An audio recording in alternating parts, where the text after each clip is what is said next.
One lakh कितना होता है? 80 का match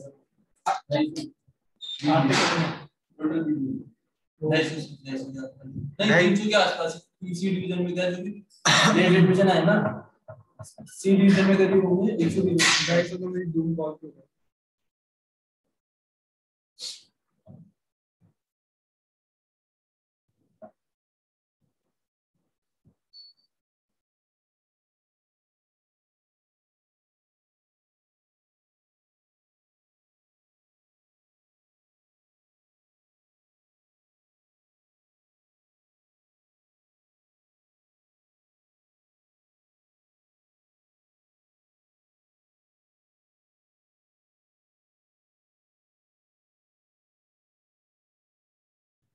good morning everyone.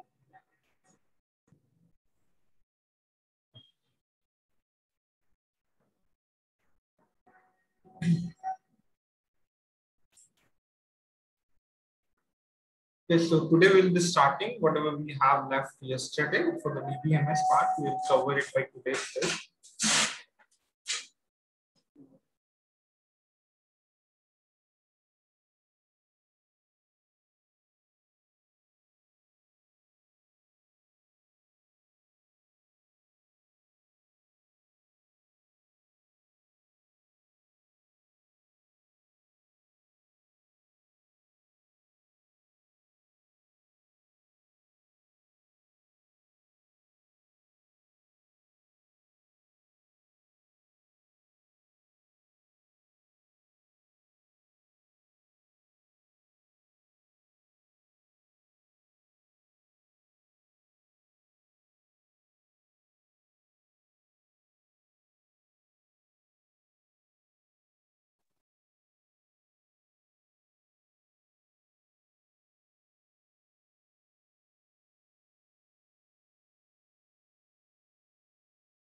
Okay, so let's begin our session.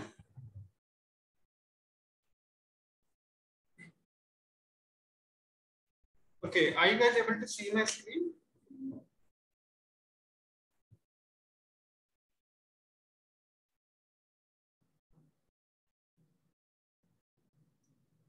Okay, good. So in the middle, we'll discuss wherever we have left yesterday. I remember we have to discuss one question. Apart from that, do you guys have any doubts in the previous question?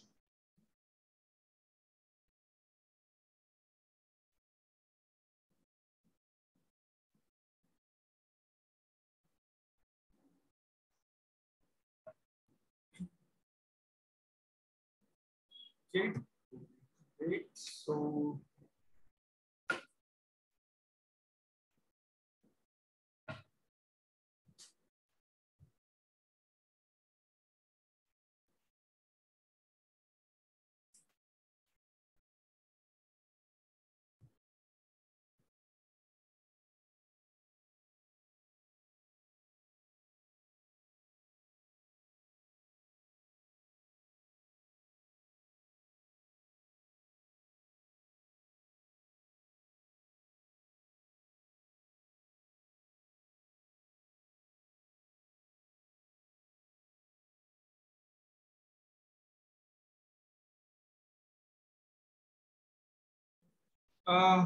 okay, can you share the yesterday? I have already shared it. Okay, I will reshare it again with you guys as well. So you guys are aligned on that.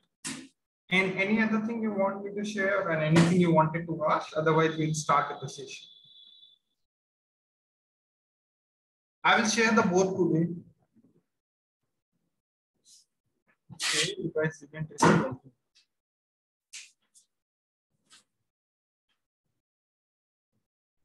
Yeah, I will share that.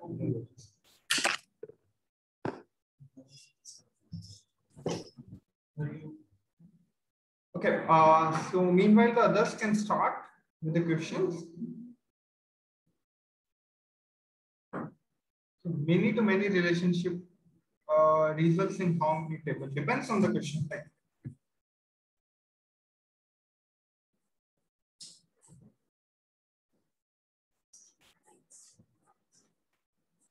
Okay. Yesterday recorded session.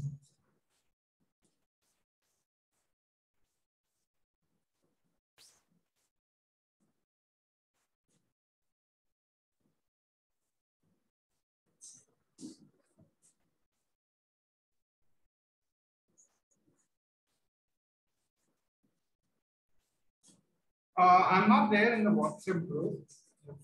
I will ask the Centec team to share with you guys as well as quickly as possible. But what I can do is I can just share on the Zoom chat, so maybe you guys can access it. If not, if that's not the possible case, maybe I will ask the team as well to share with you.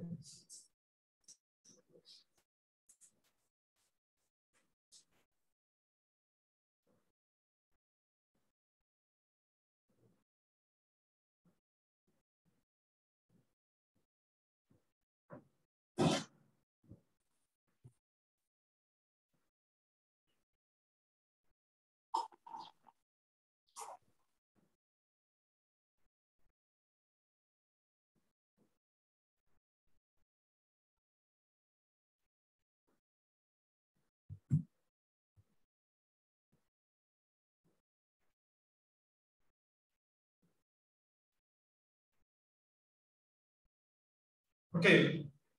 Okay. If you are talking about the minimum number of tables, so minimum number of tables should be 3. But it may depend on the question that how many are you going to create. But the minimum of 3 tables are required in a many-to-many relationship.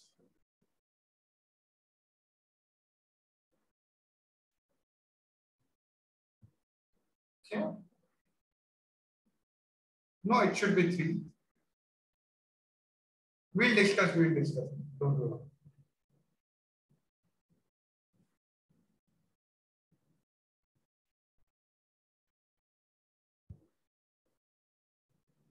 Can you guys try this question?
Okay, option C, option D. Okay.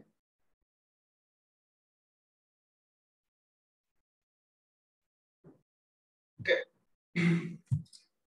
So let's break this question into the several, like if you have remember the previous section, what we have done is, so we have break this query into the several subqueries, and after that we will be able to identify what needs to be found. So let's try to find out the exact result over here. It's easy to answer the question straight away, but still we'll try to find out that what would be the exact result. Okay. So if you have a look at the question, the table is given as an order items, where the order number, item number, and the quantity. It has 3 columns. The order number has 111, 223. Okay. The item number is 1, the 111, 222, 333, and 333 again, 444, and so on. Okay. We have the quantities for the respective item numbers as well. Okay. If you need to select item numbers, comma, average of quantity from order items grouped by item number having average quantity is greater than the minimum quantity into 2. Okay. Let's try to find out that what would be the end outcome of this query would be there. So can you guys tell me, if we do this, how many number of rows will it return? Just this without having statement.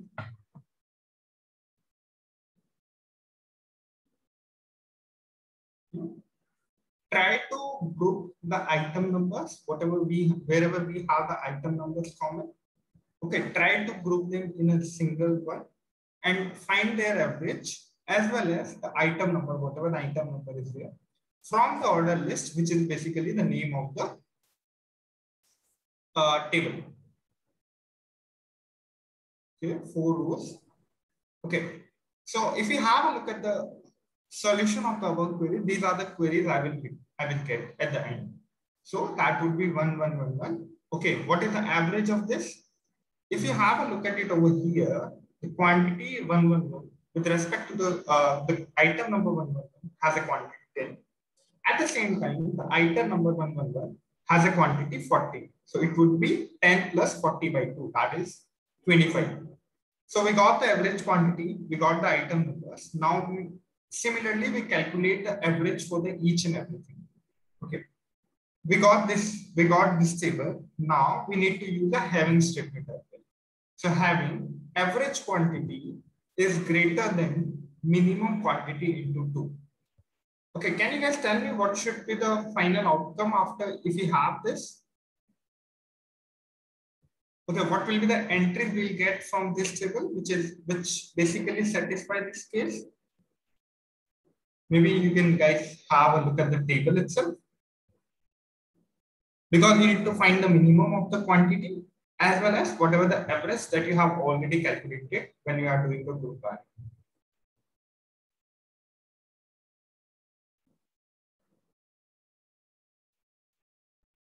Just let me know how many rows will be there. Or better, what would be the rows element? Okay, 1, 3, okay, 2.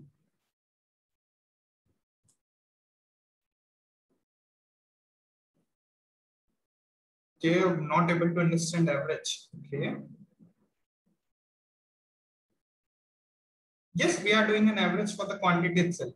For what we have done, let's say we are doing a group by for the item numbers. Okay, you tell me the group number, the item number is 111. How many times do we have this? 2 times, right? What is the average of the quantity we have? It's 10 plus 40 by 2, that is 25. Correct?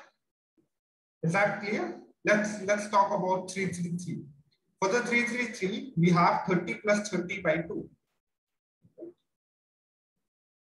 So the average of a quantity only we are doing, not the average of a group or anything else. Okay, 1, 4, 3, 3. Okay, great. So let's start with that. If you have a look at it over here, what is the minimum we are getting from the group number, from the item number 111? Okay, so minimum is 10, 40. Okay, what is the minimum out of 10 and 40? It would be 10. So what exactly we need to perform an operation of minimum quantity into 2. Okay. So what is the minimum quantity? 10 into 2, that would give me 20. So basically the minimum for the group 111 will be 20. The minimum for the group 222 would be 20 into 2, that is 40. The minimum for the 333 would be 30 into 2, that is 60. The minimum for the 444, since it's only the element, so it would be 40 into 2, that is 80. Okay, let's fill out these values in the table itself. Okay, for the first one, we got 20. For the second one, we got 40. For the third one, we got 60. For the fourth one, we got 80. Okay, what was the condition that we need to satisfy? That having an average of quantity should be greater than the minimum quantity into 2. Okay, so that means whatever we have on the left side should be greater than whatever we have on the right side. Correct? So is this condition is getting satisfied? Yes. Is this condition getting satisfied? No, because the 20 is lesser than 40. 30, 60.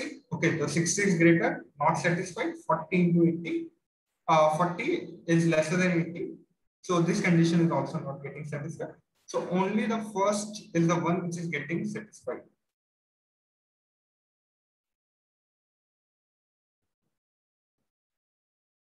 why did we calculate the average with respect to 1, 1, 1? We calculated the average for the each and everything.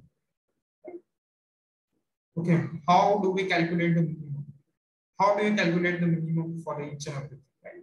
It's very easy. Like you just need to find the minimum of whatever the group number we have same for. So 111 and the 111. We have an average.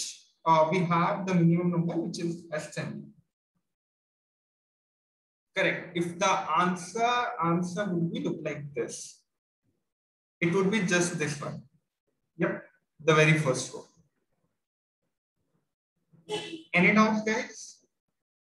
We have calculated the average for everything. It's not like we are being partial with the 20, but the 20 is the only entry we have. So the average would be still be the same. Okay, options. These are the options we have on the right side.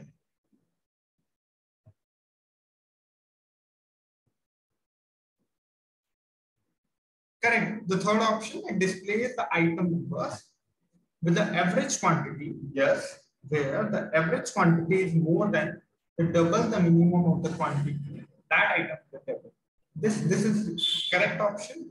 It displays the item numbers with the average quantity where the average quantity is more than the overall minimum. So we are not calculating the overall minimum. We have a group by statement over here, which will basically restrict it to the particular item number that we are going to calculate. So this option we reject. It will give an error. No, it gives a successful output. So option C is the answer. Any doubts, guys? Do we have anything like priority order for predefined words like from, group by? Correct. We do have a priority defined for that. How to take overall minimum? You don't have to take in this question, but overall minimum is basically just finding the minimum number. Correct. If you don't have a group by statement, it will give you the value for that.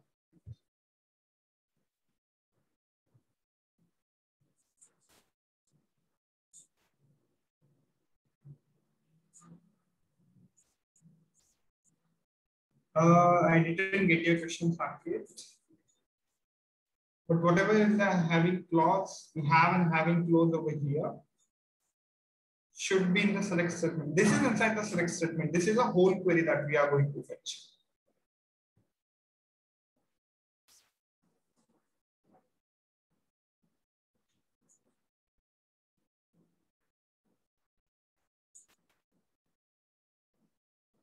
Average quantity we have, we don't have to find the minimum itself. And at the end in the table, we have to show the answer should be third one itself. This one we have discussed. Okay.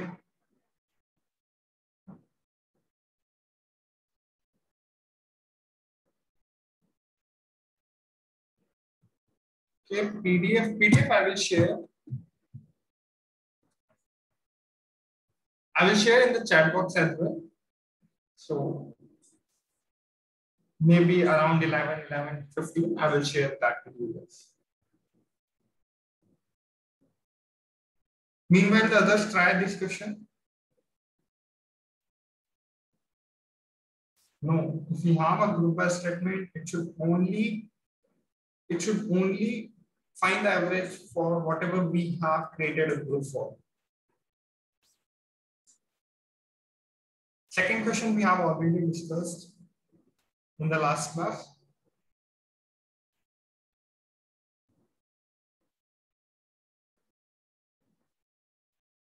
Yes.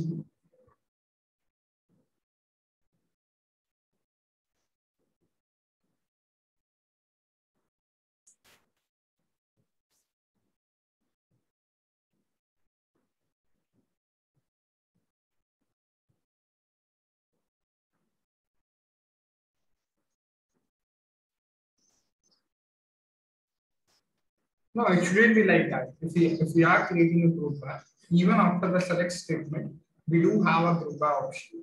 So it would follow in the same model, whatever we have discussed. Regarding the second, yesterday we have discussed this question. The answer should be 1 itself.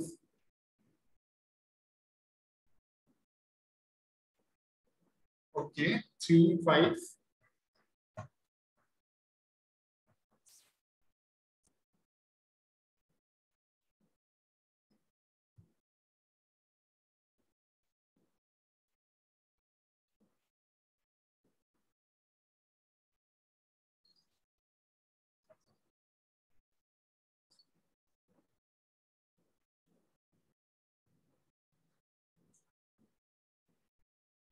Okay. Yes, we'll discuss. Okay, so maybe you can start.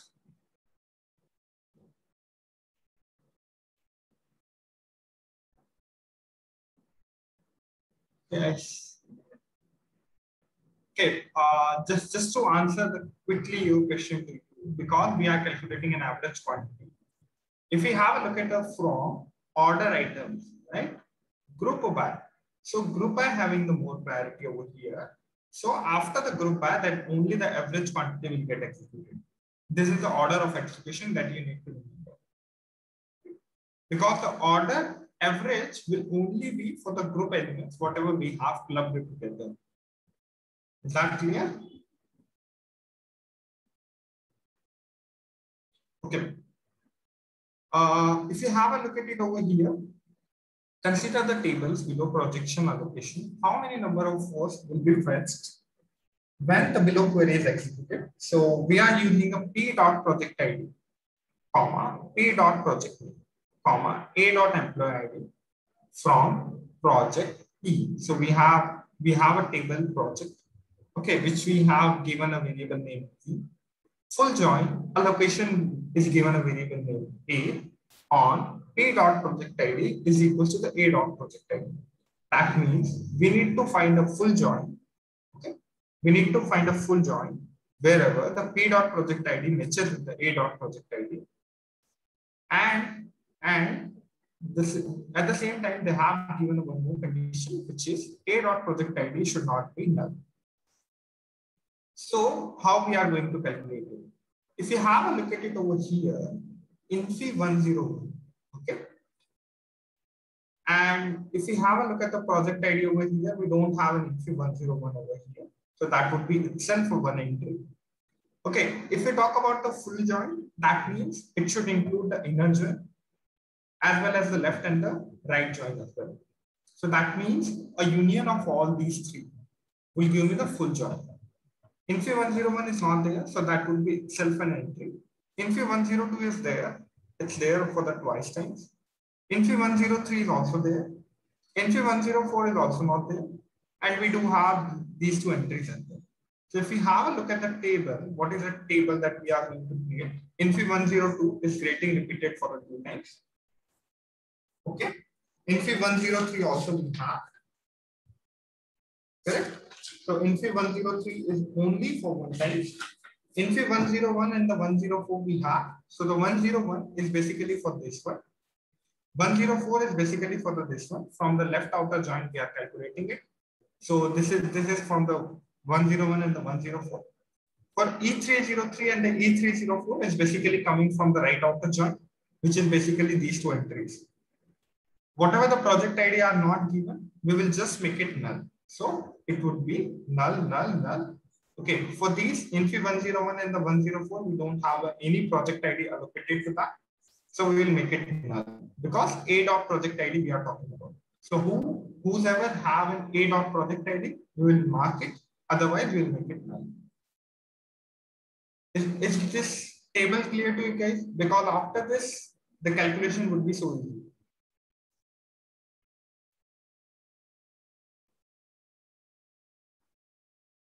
Okay, great. Okay, no, yes. Okay, just to give a brief about it. So we do have a 101 over here. Can you guys see 101 over here? Project ID we have. Okay, we don't have A dot project ID as a 101. Right? So what I am gonna do is 101 would be there, project name would be there, but whatever which is related to the A table will become null. Okay, for the 101. Let's talk about the 102. So 102 we have all state bank we have. 102 is getting repeated 2 times. That means the project ID of A dot project ID is common as a P dot project ID. So whatever we have for the project ID, we'll just make it copy for the P dot project ID as well. So that will be repeated 2 number of times because we have 2 times over here. This is the one and the other one is this. So E300 and the E301 would be the 2 entries we'll be getting. If you have a look at the, okay, the next entry is 103. 103 we have over here as well. So that means these are the common things.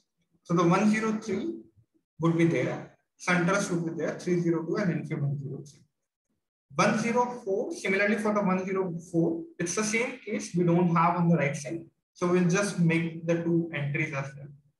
Okay, let's talk about these entries. Since these entries we have already filled inside the table. So E303 is the new entry that we got. So the employee ID would be E303 and the rest remaining of the things would be null because we don't have anything apart from that. And we are not displaying the employee name record. So there would be only 1 entry and the remaining things would be null. Similarly for this. Okay, now we need to calculate where A dot project ID is not null. If you have a look at it over here, in how many rows we don't have A dot project ID. So these are the rows which we don't have any project ID, and these are the 3 rows we have project ID. So the answer would be 3.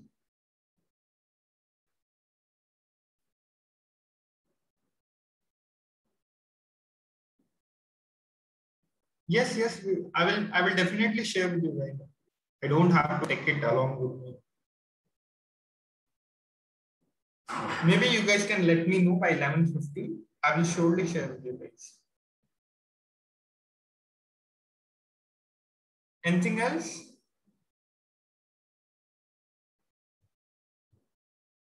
That allocation. Okay, so what is a full join? Okay, let me just explain with you the Venn diagram. I guess I have somewhere here.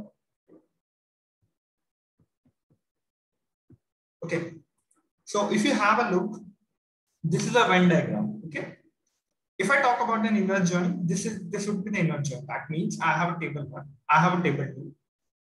Okay, this would give me the inner join. That means the intersection of both the tables will give me inner join. If I talk about an outer join, that would be like, let's say let's talk about the full join. So the full join would be completing this table 1 and this table 2 along with the intersection whatever we have. Right?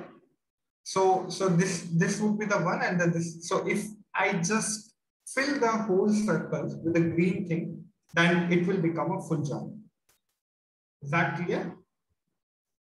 If I just talk about the left join, it would be just the left side would get filled. If I talk about the right join, it will just the right side would get filled.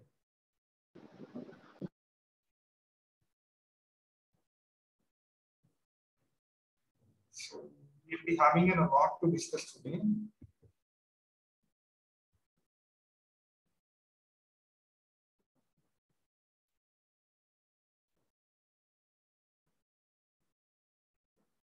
Okay, so the outer join, let's say you just fill the circles with a rectangle, and whatever the things which is coming out of the circles would be outer join.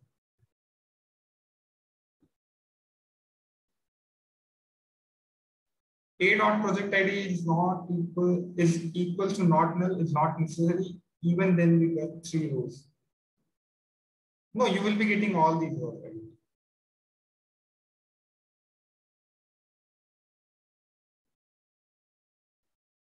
Yeah. Okay, so firstly, what I will do is we can just discuss where we are using a full join. That's why we have clubbed both the tables. Whatever the entries we have mentioned in the table. If it wasn't a full join, we wouldn't have mentioned each and every entry. Right? In the last table, if you guys see, we have all the entries. Okay, guys, so maybe you can quickly discuss the normalization thing because it has a good weightage when it comes to the DBMS part. They usually ask 1 or 2 questions from this topic. So I will just give you a brief concept because I see most of you guys are not aware of it. And then we can move further to the MCQs. Is that clear?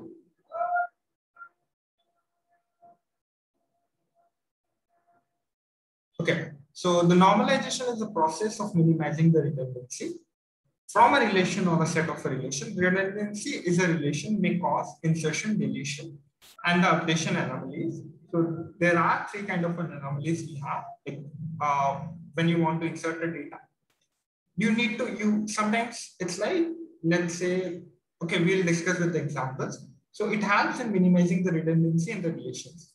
Normal forms are used to enumerate or to reduce the redundancy in the database. Overall, what is the normalization is minimizing the redundancy from a relation table. That clear?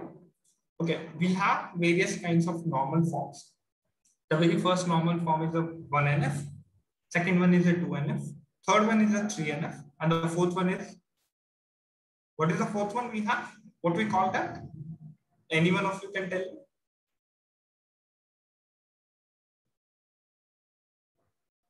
Okay, correct. It's the BCNF. Okay, so let's start with the first NF. So the 1NF basically represents if a relation contains a composite or a multi-valued attribute, it violates the first normal form. If it does not contain any composite or any multi-valued attribute, then we'll call it as a 1NF. If you have a look at the Venn diagram, so once, okay, if a table is in the 3NF, or let's say if a table is in the BCNF, would it be 3NF?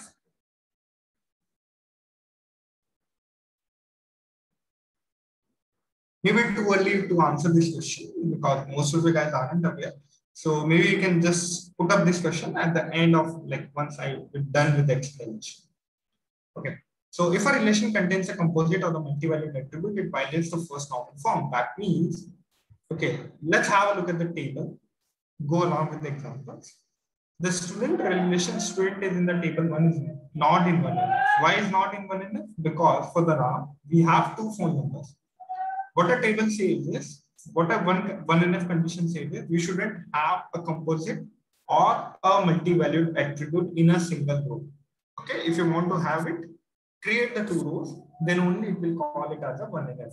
So what we have done is, if I want to convert this table into a 1NF form, then the RAM I will break into the two parts, into the two rows, and the study form, whatever we have, we'll just make it into the two. Whatever the remaining entry we have, we'll just make it common. Okay. Let's have an example too. So in this example says we have an ID, we have a name. C1, C2 is the courses that are allocated to them. Okay, we have an E over there. So if you see there is a multiple entries we have, again, it's not in the 1NF form. We need to convert it into the 1NF form. So this is how we can break down this. Okay, there should be one more row which says like 5 M comma C. So that would be like that. Okay, here it is.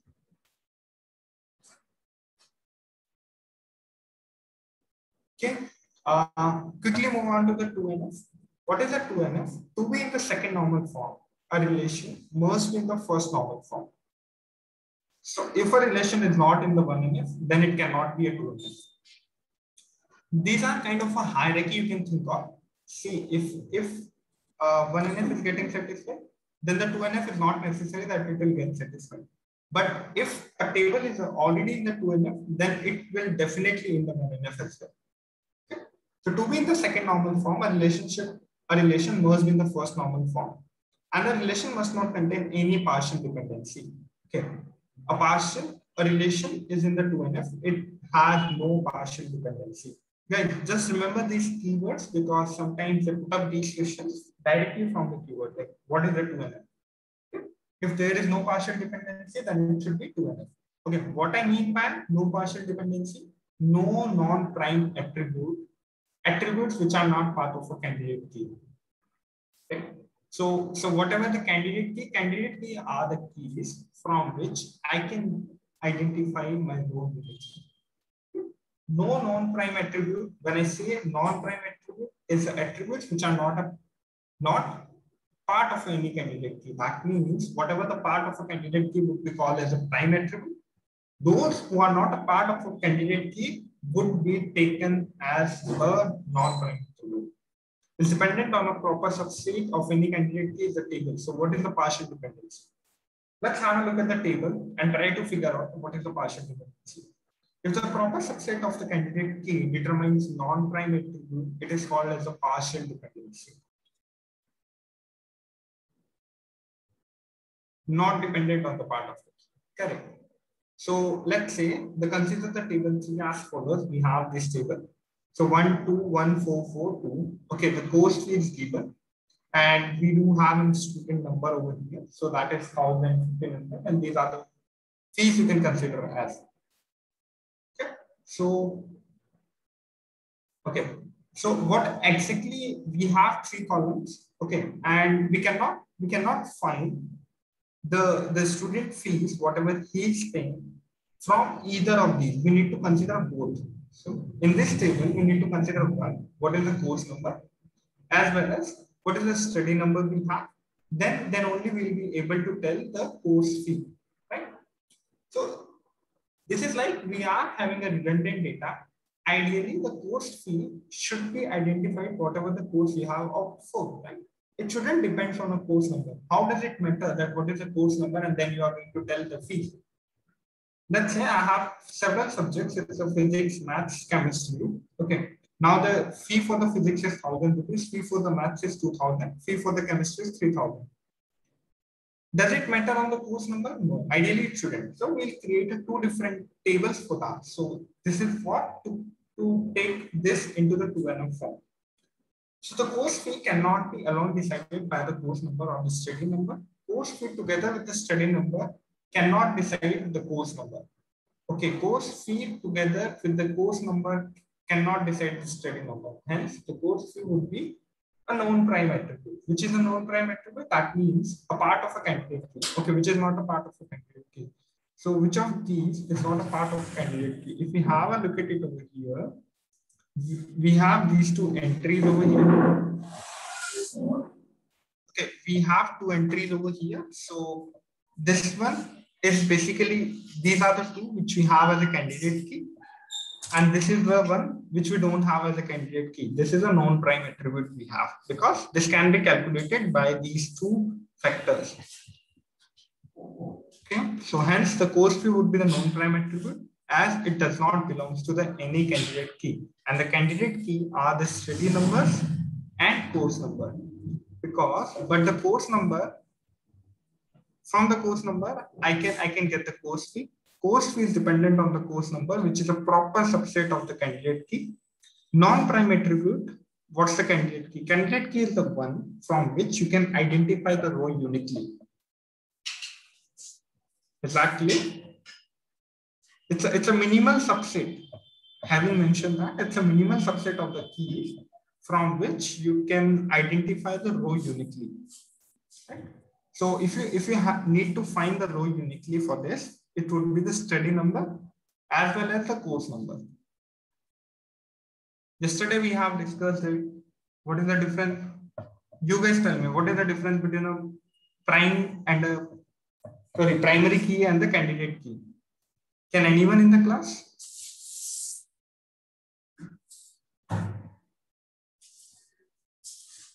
What is the major difference? Correct. Prime key should be unique and single. That is correct, but the candidate key should also be unique. Or shouldn't it be?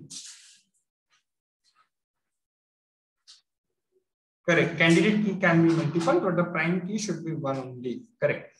So we can have a multiple candidate keys in a table, but there should be only one primary key in the table.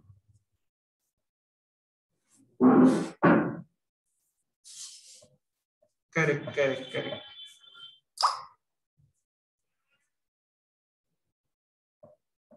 All the primary keys are candidate, but all the candidate keys are not primary. Correct.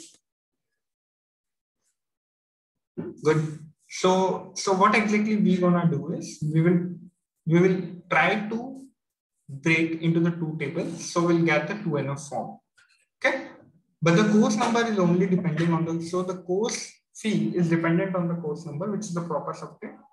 So basically, this is not the 2NF form. Now we need to convert it into the 2NF form. So what I will do is, I will just write it as the student number, comma, course number.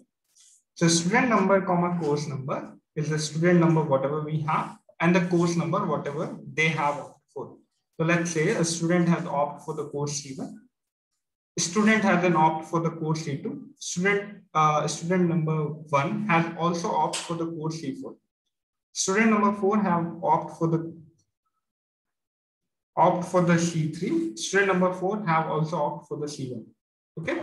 So let's say you want to include one more subject over here. Partial dependency. Yes, we will explain. So the partial dependencies are the one. Okay. You mean which line do you want me to? Correct. We'll explain with the table as well. Just have a look at the table. Okay, so for the course number and the course fee, let's say I want you to add one more course over here. Okay, now we have C5 course. I want to add you to C6 course as well. So how you can add it? The C6 you will write over here. And let's say the price for this is a 3,000 rupees. So C6 3,000. Now you don't need to change anything inside the table. And we get out of the redundancy. Let's say if we'll have a look at the original table and I want you guys to insert a C6 over here.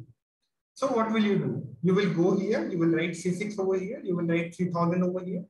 But still you need to think of that, what should I write over here? And that's a redundant thing, right? You don't have to write anything over here because the course number should only be dependent, or the course fee should only be dependent on the course number. At the same time, the course number, whatever the student has opted for, it shouldn't reflect inside the same table.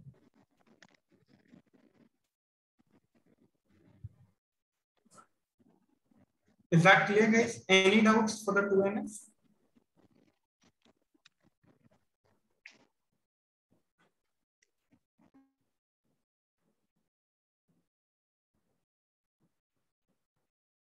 Okay, clear. No, should I take it as it's not clear?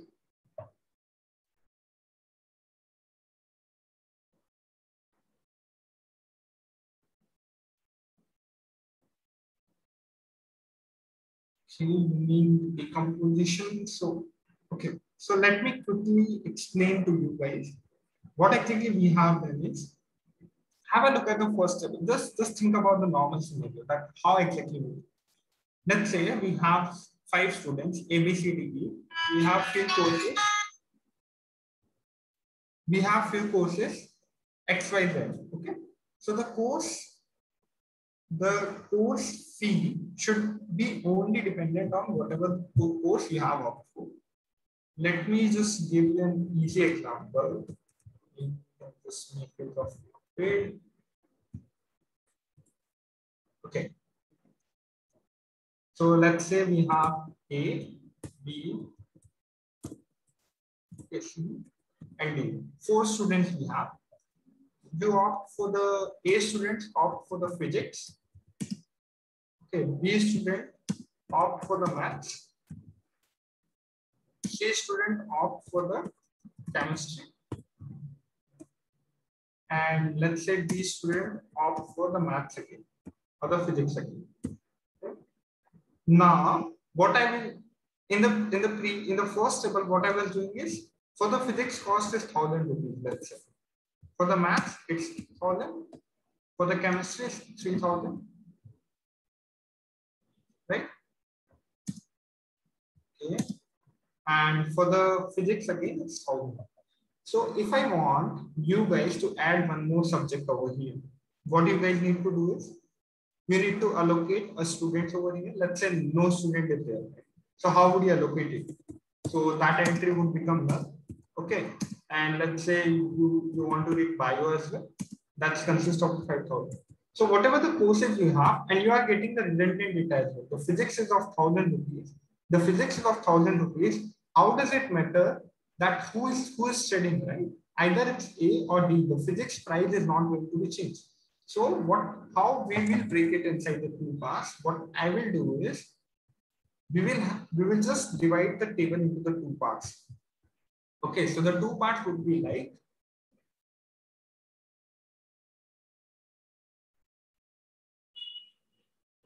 okay, so the two parts would be like, whoever is the A, what is the subject he is reading? Whoever is the B, what is the subject he is reading? Whoever is the C, what is the subject he is reading? Okay, this would definitely give me the subject and the student name. And apart from that, from the subject, I can just calculate the price as well. So the physics is for the 1,000 rupees, maths is for the 2,000 rupees, and the chemistry is again for the 3,000 rupees, right? So this is how we are breaking down the one table into the two tables just to remove the dependency, and that is called as a 2NF. Is that clear, guys? So let's say if I want you to add one more subject over here, let's say whatever the bio is for the 9,000, so you can directly just add it over here. And let's say a new student registered for that, so you can just call it as a student E has registered for the bio. That's it. You don't have a duplicate data over here. Okay, good. So this is the same thing that 2NF tries to reduce the redundant data, getting stored in the memory. For instance, if there are 1,000 students taking the C1 course, we don't need to store its fees as 1,000 again and again, right? For all the 100 reports. Instead, once we can store it in the second table as a course fee for the C1 is 1,000.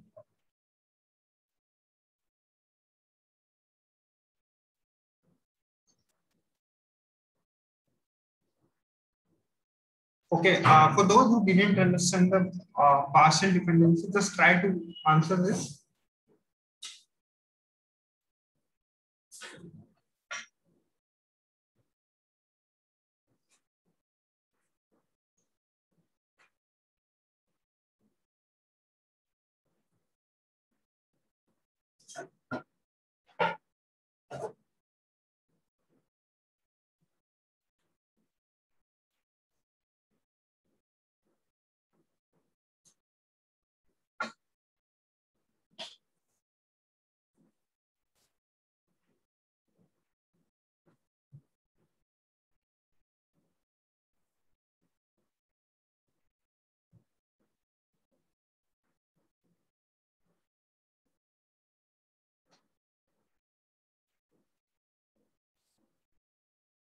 Is the form is in the 2NF form or not? So basically the question is like, consider the following functional dependency. You need to identify whether it's in the 2NF or not.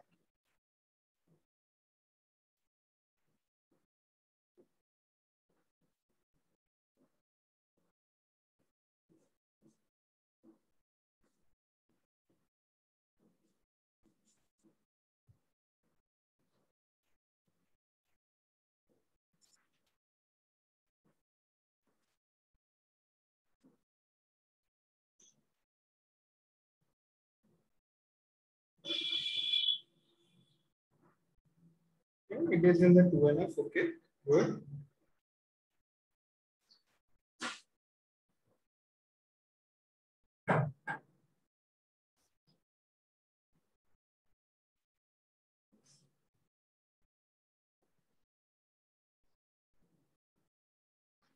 Okay, so how exactly we are, so we have given the few functional dependency. AB gives me C and the BC gives me D, right? So VD is a part of candidate key. So B is a part of candidate key. Correct, correct, correct. So what should be the candidate key over here? AB gives me C, BC gives me D. What should be the candidate key? So candidate key should be the one from which you can find all the other keys which are there on the right side.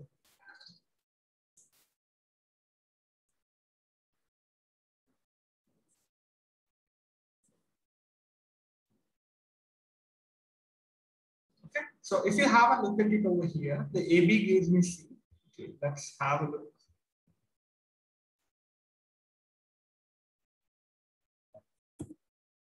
Okay, AB gives me C. At the same time, we have BC gives me D.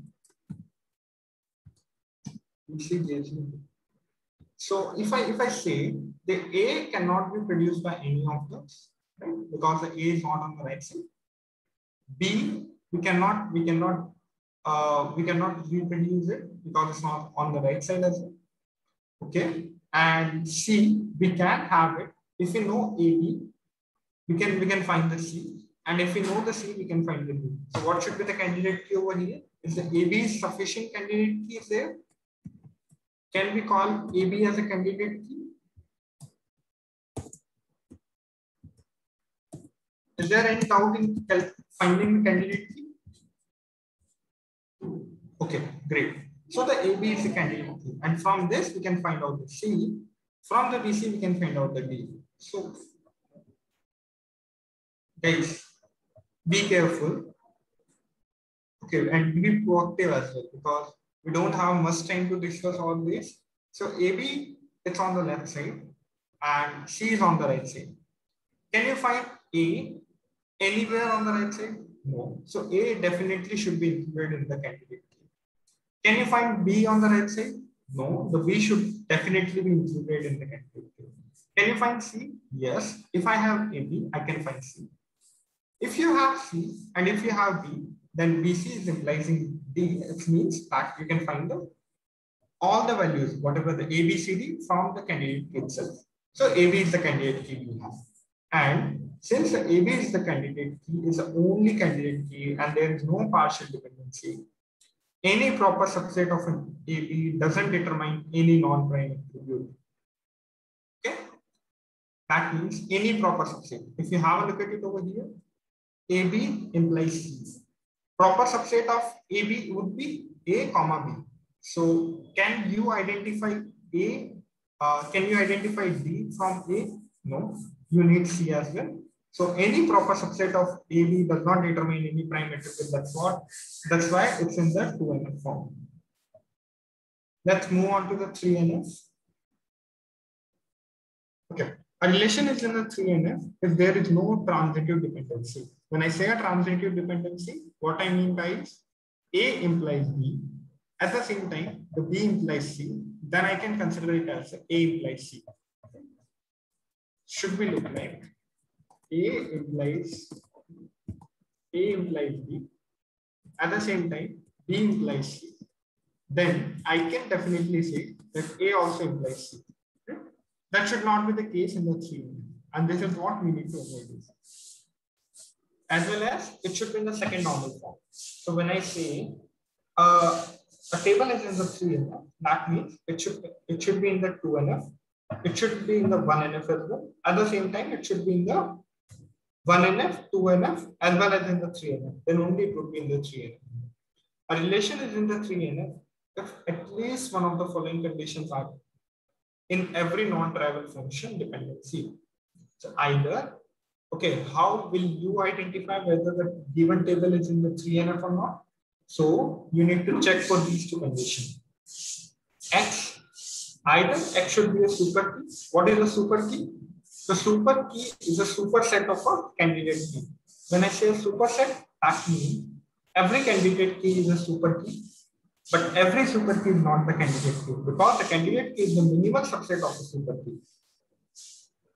Okay, so X implies Y. X, either the X should be a super key or Y is a prime attribute. When I say a prime attribute, it should be a part of a candidate key. What is a candidate key? Candidate key is the one key from which I can uniquely identify the row. Right? So let's have a look at this table. Okay.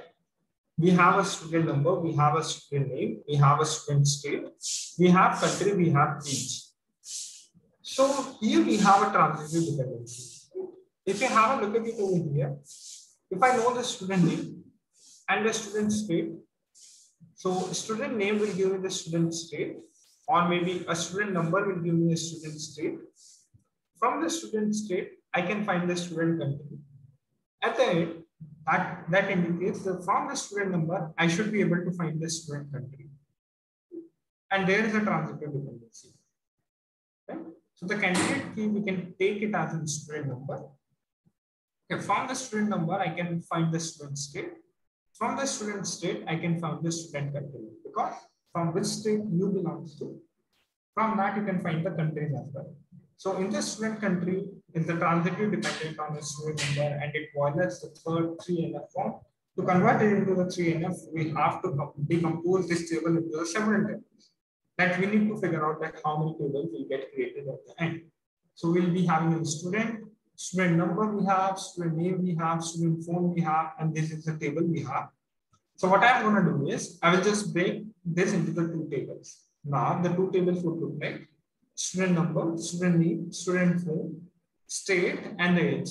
And from the state, I can calculate the country. So let's have a look at this example. Okay, can you guys tell me what should be the possible candidate keys for this? Candidate key should be the one from which we can identify the remaining things. Okay, the candidate key can be more than one. There can be multiple candidate keys. Okay.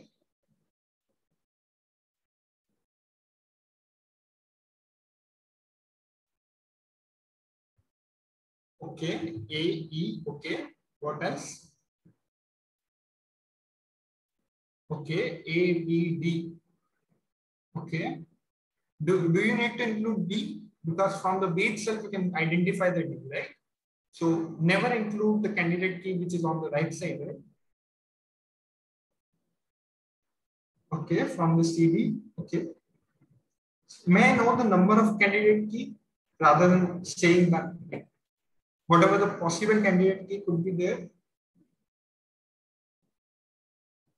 Okay, 2, 3.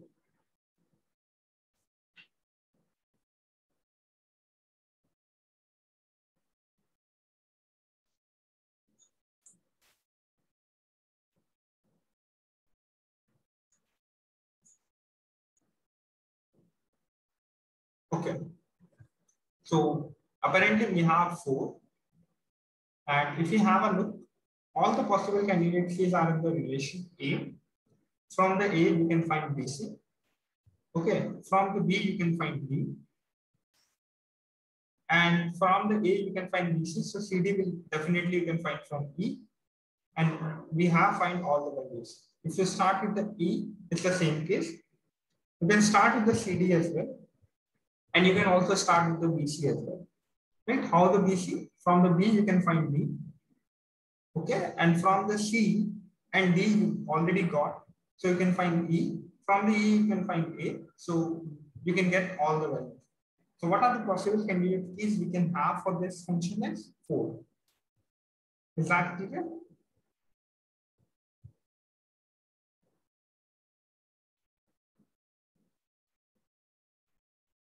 Any doubts? Okay, great. So the BCNF, how BC? Because from the B and C, just have a look. From the B, you can find D, right? And from CD, you can find E, because you already got the D, right?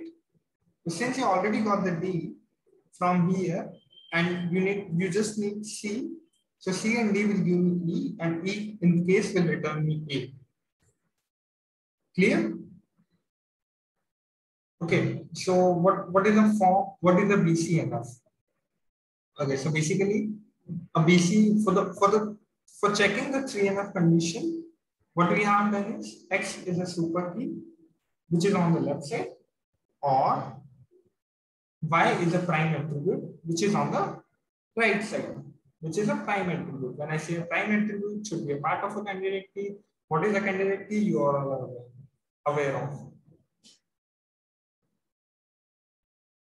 Okay, so let's start with the BCNF. A relation R is in the BCNF if R is in the 3NF form, and for every functional dependencies, LHS is a super key. That means whatever is in the BCNF would always be 3NF.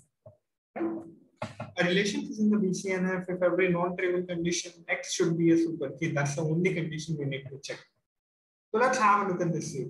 The highest normal form of the relation, we have BC implies D, we have AC implies B, we have B implies C. Right? So what should be the candidate key for this?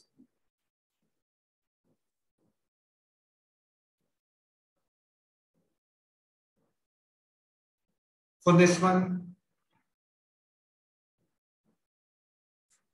or what are the possible candidate keys we may have?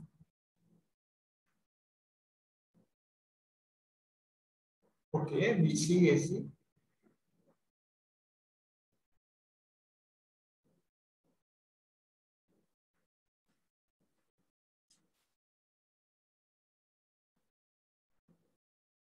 Okay, if you have a look at the BC, what else you can find?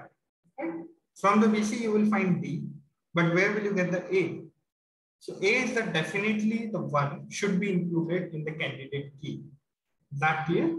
Because you cannot find the A from any of these. So A should be the one which should be included must. Okay, C is also the one which should be included must. So AC would be the one which should be included must. Okay. So there is one candidate key which is AC. Now the prime attributes are those attributes which are the part of candidate key. Now can you see the prime attributes over here? A and C are the prime attributes. What are the non-prime attributes we have? B, D, E are the non-prime attributes. The relation R is in the first normal form. How could be a BC is, right? How will you find, okay, let's say, how will you find A from the BC if you have BC? Right? Try to find A.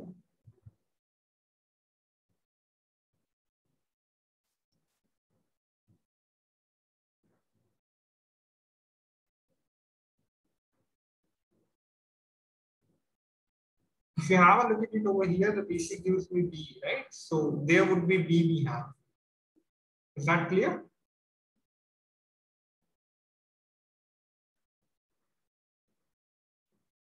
Okay, the relation R is in the first normal form. From as a relational DBMS doesn't allow the multi-valued. So it's in the 1NF for sure, because we don't have multi-valued attribute over here. The second case we need to check is for the 2NF. We have checked it for the 1NF. So it means it's in the 1NF. Now let's check for the 2NF. So BC implies D is in in the second normal form. We'll check with the first functional dependency. BC implies D. So from BC is not a proper subset of a candidate key AC, and AC implies B. It is again not a proper. AC is a candidate key, and second normal form, and the B implies E is in the second normal form. B is not a proper subset of AC, right? So the relation is not in the third normal form. So that's why it's in the second normal form. For the second normal form, we have checked. All we are checking is that AC, okay, that means every side type, whatever the left side will check first. There, if there is any prime attribute, is mute yourself. Okay. So the relation R is in the first normal form. Then we will check for the second one. We have checked for the second as well, that the relation is in the second normal form as well. Okay, let's check for the third one. The relation is not in the third normal form because the BC implies D. So BC implies D. Is the BC is a super key? No, it's not a super key because the super key is a subset. Super key is a superset of the candidate key, and the candidate key is AC. We don't have A in that. So it's not a super key. And the second condition we can check for is the whatever we have on the right side is a prime attribute or not. So the D is a prime attribute or not? No. What are the prime attributes we have? A and C are the only prime attribute we have. So the D is nor a D is a prime attribute. So if the D is also not a prime attribute, BC is also not a super key, then it cannot be in the 3NF, and the whole table will not be in the 3NF. Right? So we'll stop at the 2NF itself, and the table will be in the 2NF.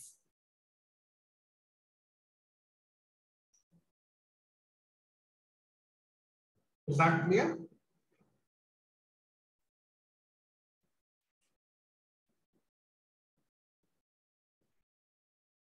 Okay, if we have a look at this example, A implies BC, and let's say B implies, yeah. Okay, maybe I can share.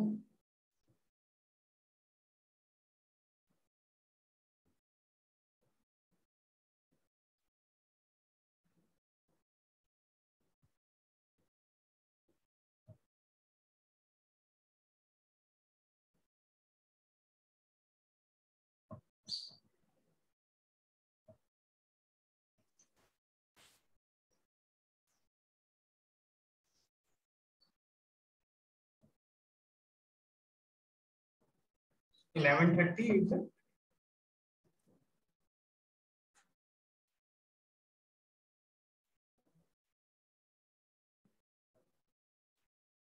Okay. So we'll start with that. For example, the consider this R A comma B comma C. A comma B. Okay, so the A and B both are the super keys for the relation. For the word relation, so that's why. Okay, they haven't given the right thing, so maybe we'll skip this. Okay, how exactly you need to check it? Just some key points. BCNF is free from the redundancy. We don't have any redundancy back. If a relation is in the BCNF, then the 3NF is also satisfied. I have already shared the today's PDF. Kindly check. The date with the 28th and the 27th is for the yesterday one. 28th is for the today one. Okay, if all the attributes of a relation are the prime attributes, then the relation is in the 3NF. Okay. A relation is in a relational database, and at least one NF form will always be there. Every binary relation is always a BCNF, which means a relation which has only two attributes will always be BCNF. You don't have to even check for anything. Okay. A relation has only singleton candidates. Every candidate consists of only one attribute. Then the relation is also in the 2NF. Okay, that. Okay, I guess this is more than enough. So, okay, can you guys tell me which form it would lie?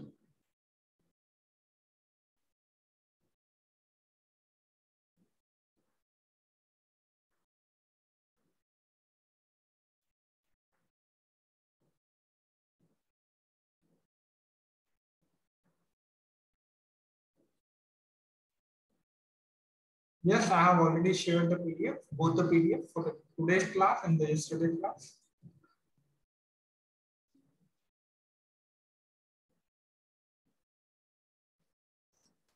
Can check with your friends.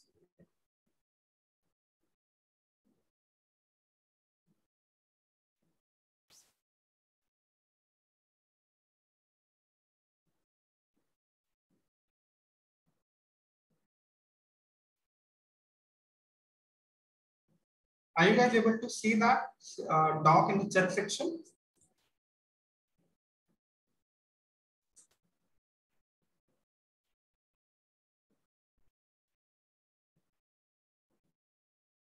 I'm not sure how it's not visible to all of you, but it should be.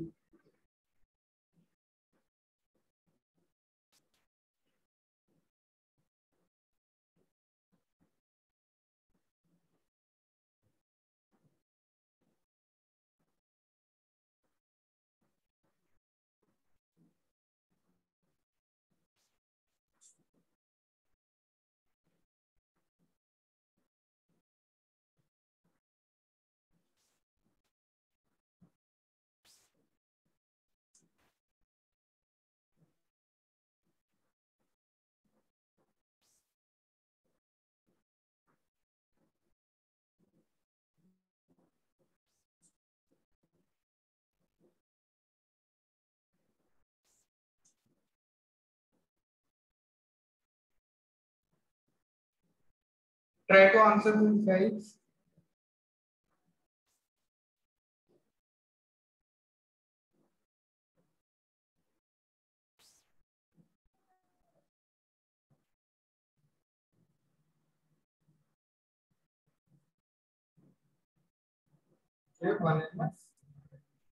I have already sent it.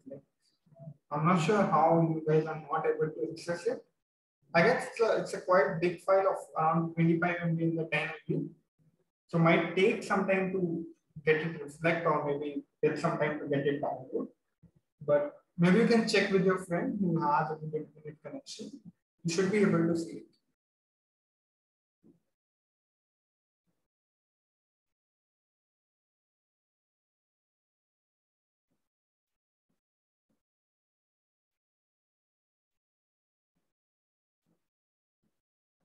Yes.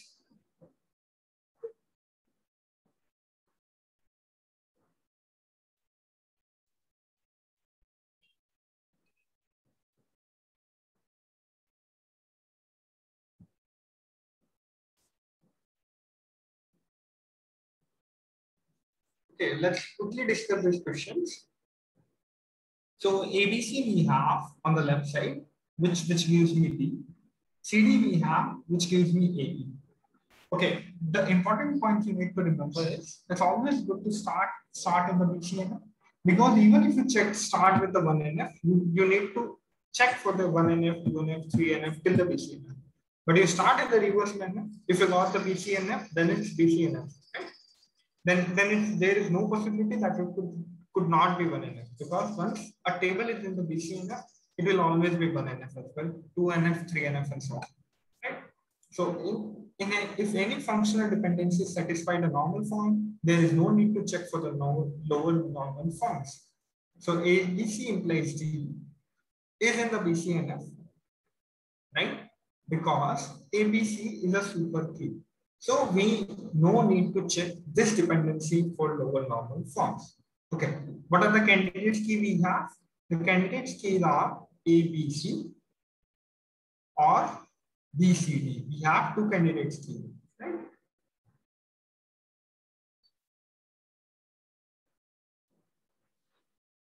So ABC will give me B and is in the BCNF. We don't need to check it. Let's check for the second. CD implies AE. CD is not a super key. Is a CD a super key? No. If it would have been included B, then it would have become a super key. So it's not a super key. So this dependency is not in BCNF. Right? Because the condition is right. CDX should be the super key. Whatever, if you have X implies Y, X should be the super key. Right? Let's check for the 3NF. ABC implies D is already in the BCNF. You don't have to check for it. CD implies AE. Is the CD a super key? We said no. Is the AE is a prime attribute? No, it's not a prime attribute because E is not a prime attribute. A can be the prime attribute, but E will always be a non-prime attribute because we are always reaching to the E from CD. E is on the right side, so it's not a prime attribute at all. Right? So it's not in the 3NF. Now we need to check for the partial dependency. CD, which is a proper subset of a candidate key, and it determines E. So if you have a look at the candidate key is a BCD, CD is a proper subset of that, from which we can determine E, which is a non-prime attribute. So from a subset of a candidate key, if you are able to find the non-prime attribute, then the form is not also going to be the 2NF. Then which is the only option left? So the highest normal form is only the 1NF. Is that clear, guys?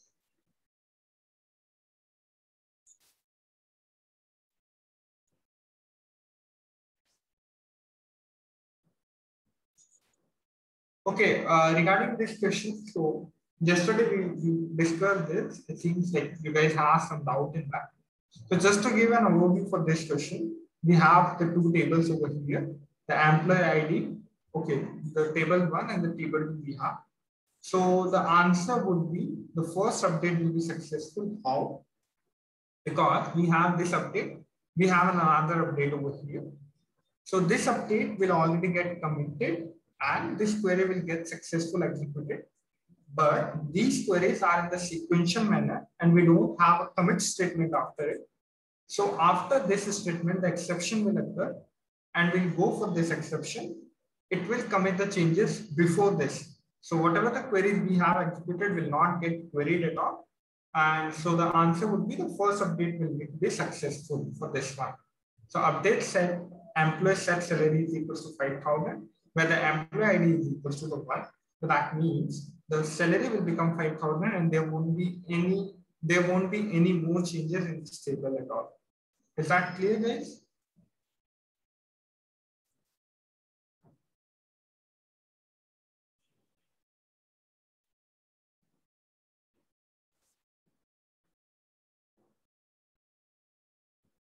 Okay, let's move on to the next.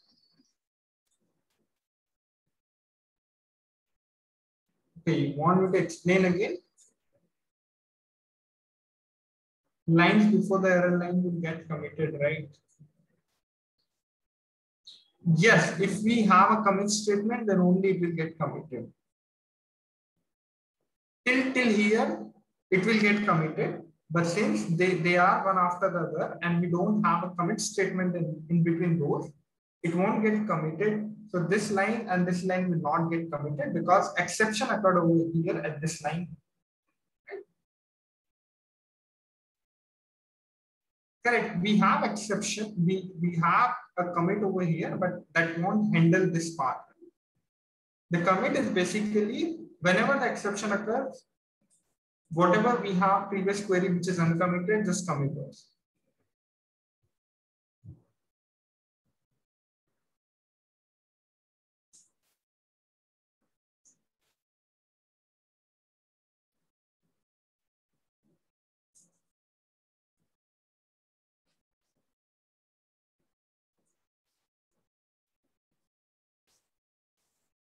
Okay, maybe you can quickly answer this.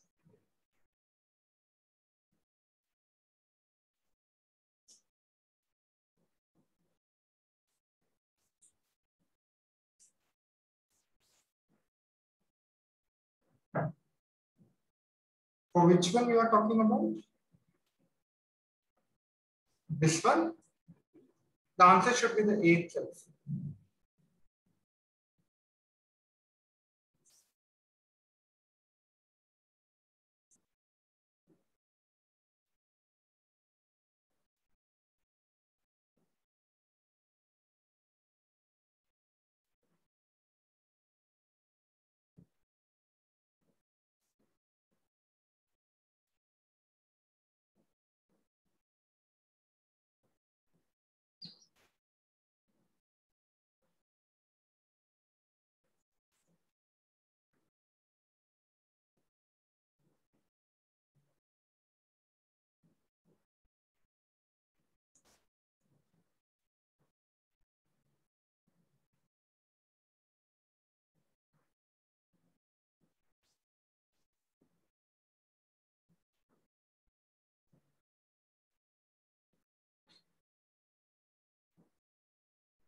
Correct. Ideally, even I think that the D should be the included inside the answer because the superset.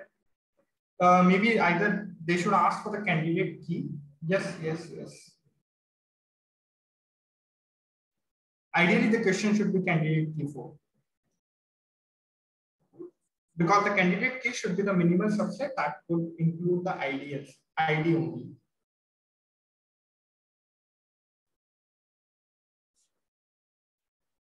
If they are talking about the super key, the D should be also the answer. It should be kind of a multiple choice.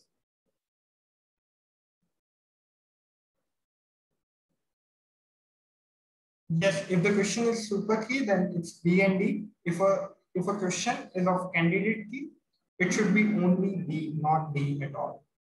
Difference between a super key and a candidate key. The super key is basically a super subset of a candidate key. So when we say a superset, that means, let's say the ID is there, but if you include the city in that, that would become a superset. Right? So the candidate key always, a candidate key will always be a super key, but a super key may or may not be a candidate key. Right?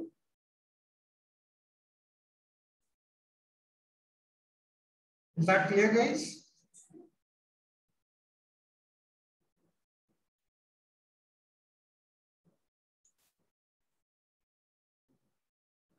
What should be the answer for this one? Easy ones. Correct. An attribute in a relation in the foreign key if the primary key of one relation is used as an attribute in that relation.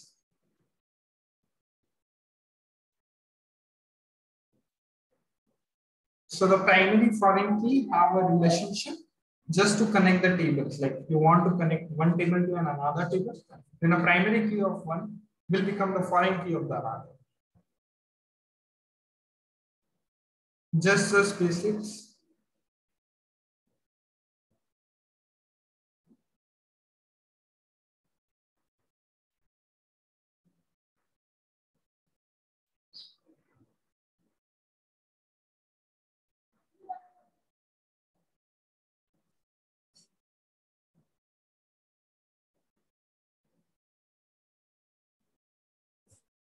Yeah, good. Informative one. Which of the join operation do not preserve the non-mesh tuples? So the non-mesh tuple will not be preserved if it's an inner join function. Okay, these are the some important concepts like kind of a super key when a super key becomes a candidate key. So I have included in the notes. We have already discussed it, but maybe if you guys want, you can go through the documents. Okay, let's answer this. Yesterday we have discussed about the commit operation, what it does. Right? Which of the following makes the transaction permanent in the database? That would be a commit operation. Okay, how to undo a commit? That's what a permanent means. It saves to the database. Okay, good. So the next question would be on the rollback. How to undo the work of a transaction after the last commit? So yesterday someone asked that can we undo a commit? Yes, there is a function for that, which is called as a rollback. Okay. Can you get back all the transaction after rollback?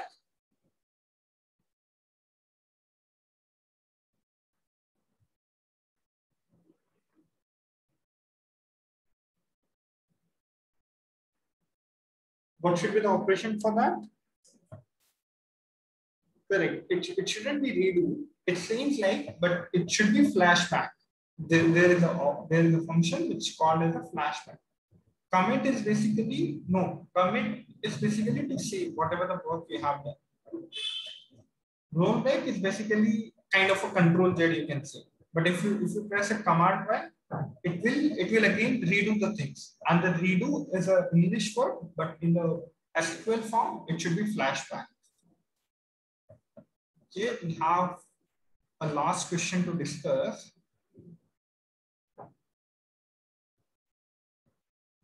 It's a really good question. And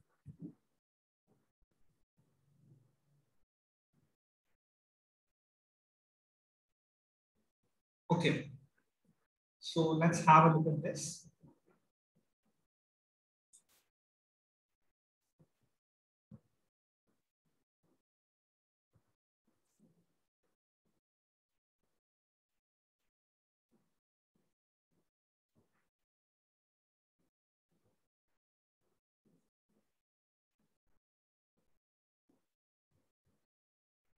But most of the questions would be easy from the TDM side if you know the SQL query joins and how to create a subquery, how to exactly read from the subquery, then it would be easy to crack for you guys.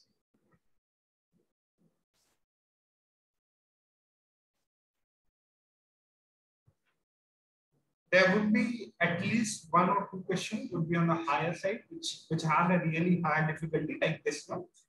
So, okay, 3 rows. Then let's see.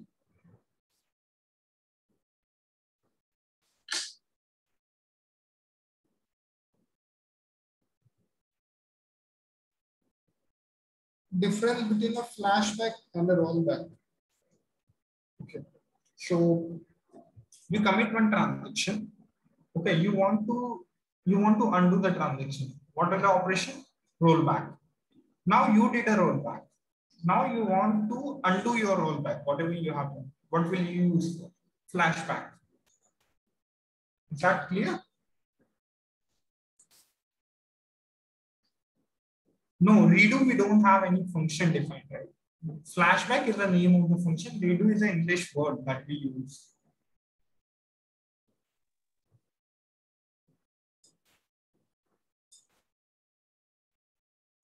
Okay, first tell me what should be the candidate key for this. We have three functional dependencies given. Can you guys tell me what should be the candidate key? After once you tell me the candidate key, you need to find the prime attributes, whatever the prime attributes we have. That would be, I would say, like it would be the subsets of a candidate key. So you need to find the candidate key first.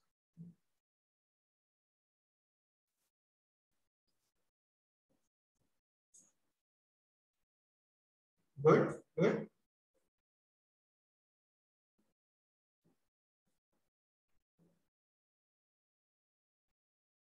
Correct. So you got one step back. The candidate key would be player name, player number, and the game name. If you have these two entries, we can find every other thing because from the player number, we can find the discount. From the player type also, we can find the discount. But the player type also, we can find it from here. So if we include both these, that would give me a, that would become a candidate key. Now we got the candidate key. Now we have two prime attributes over here. That is the player number and the game name we have. Okay. Now, what exactly I need to do is I need to break into the two parts. Okay. So the three parts would be like, yes, it's player name and the game name. Sorry, player number and the game. So what I'm going to do is I have three entries: game name, game type, duration, amount one, player name, player number, player name, player type, discount, second. I need to connect all these, right? So for the connection, I need an R main function, which will basically have the two candidate keys. That would be player number and the game name. So these are the three relations I got so far. But can you guys tell me if I consider these three relations, are these three relations in the 3NF?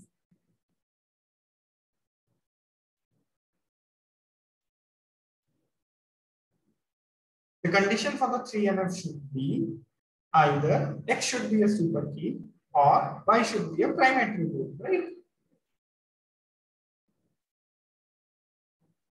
So is the X is always a super key? No. Correct. So X is not a super key, and we do have a transitive dependency over here. If you have a look, from the player number, I can identify the player type. From the player type, I can identify the discount. So this basically rules out like it shouldn't be that case. So we cannot claim that it's in the 3NF, but yeah, I can claim that it's in the 2NF. So to convert it into a 3NF, game name is not a prime key. Correct. Game name is also not a prime key. But it would be a prime attribute, right? Because whatever we have for the candidate key, all those are prime attributes. It would be prime attribute, but not a primary key. Okay, so what we're gonna do is we'll just split the R2 into the two parts as well. So the R2 will divide it into the two parts, which would be player type will tell me the discount, and the player number will tell me the player name and the player types and the discount as well. So the discount I don't need to calculate it over here since I'm getting it over here. So the R2 will further get divided into the two parts. So how many relations will we have? The R2 will not be there since we have already divided it into the two parts. So this 1, 2, 3, and 4. So the answer would be all these 4. I know it's a bit tough question because you need to answer in the specific time frame, but there would be kind of a 1 or max 2 questions we can get kind of like this. Rest would be easy only.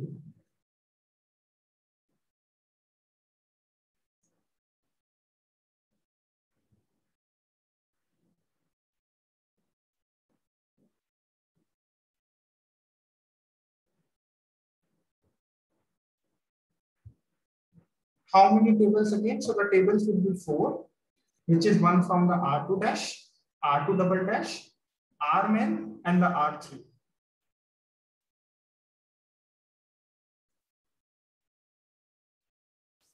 R3 and the Rmin. Rmin is just for the main function, which basically have the candidate key.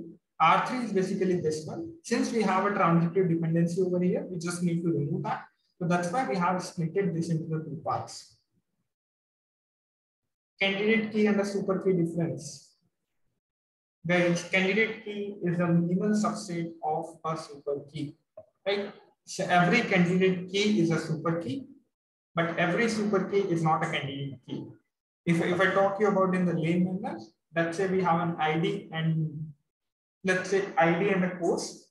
So ID is a candidate key, you can consider it as, but ID comma name will be a super key again. Let's say we have a roll number from 1 to 100. There can be many persons who have RAM in it. Right?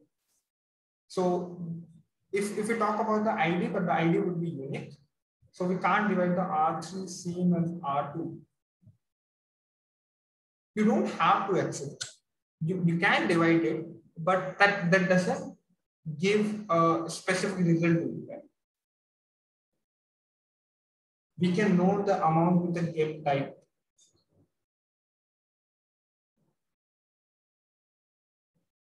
Yes, but the game type may be repeated, right? We don't know about the query at all, right? What kind of result that they are going to fill. So we don't have to be take care of that. Because the game type is like, let's say I have an outdoor game. So the outdoor game will consist of various games, right? There can be different amount for those. So it should be always be identified from the game name, not the game type.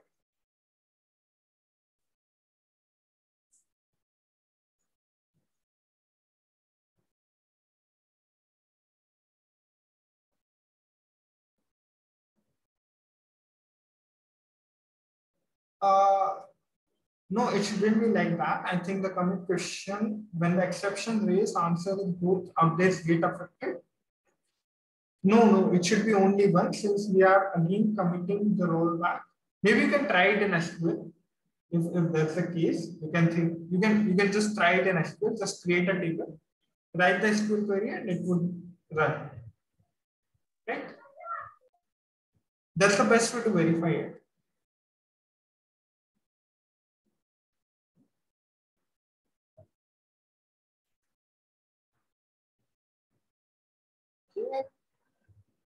I hope you guys have received the doc.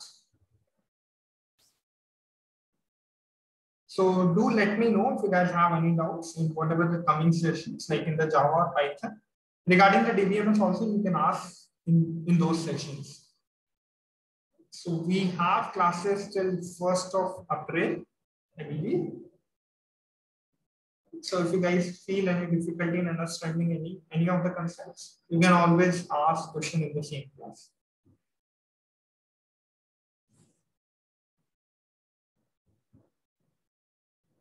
Okay. May I know who has received the PDF?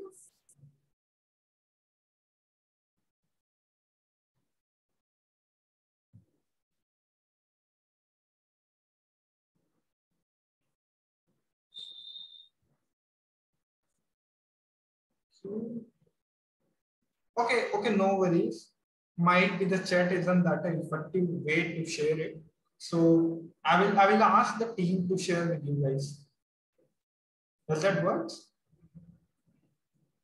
Okay, regarding the many-to-many relationship. So the many-to-many relationship, see, whenever we have a many-to-many relationship, we will having the primary keys for the one table, for the primary keys for the other table, and there should be one joiner table which will have the primary keys of both the table, like we have done it for the 3NF, right? So there would be one more table for that as well. So that's why we will end up having 3.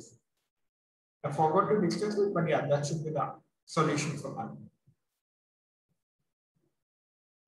Okay, I will ask the team straight away, so you guys can get it from there as well.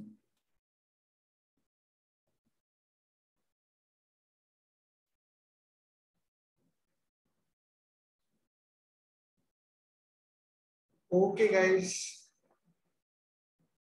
Okay, thank you, guys. Have a good day. Bye bye.